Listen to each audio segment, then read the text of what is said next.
Hamilton police are confirming a man in his 30s has died in this fire, and an arson investigator has been called in because it is a suspicious fire.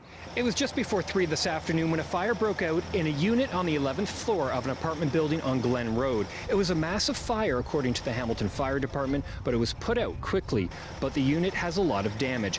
People who live in the building say it was a man in his early 30s who lived in the apartment, and they say they saw him hanging over the side of the balcony and then eventually falling over. And there was big black smoke, like you couldn't even really see the top of the building. And unfortunately there was a man on the outer cage of the balcony as well.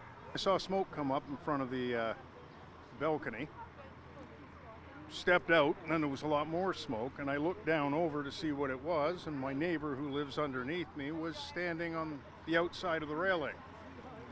And basically he was in panic.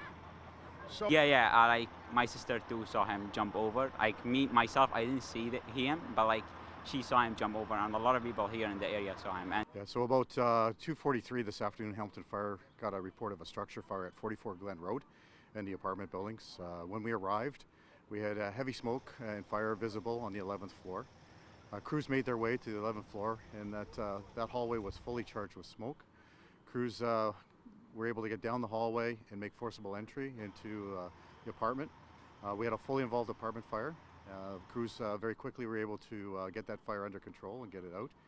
Extensive damage in the apartment, and given the circumstances, we are considering this fire to be suspicious, and we've notified the Ontario Fire Marshal's Office. Are you able to say, was there anybody inside the apartment when you arrived? So there was nobody in the apartment when we arrived. Our crews completed a search of the apartment, and there was nobody inside.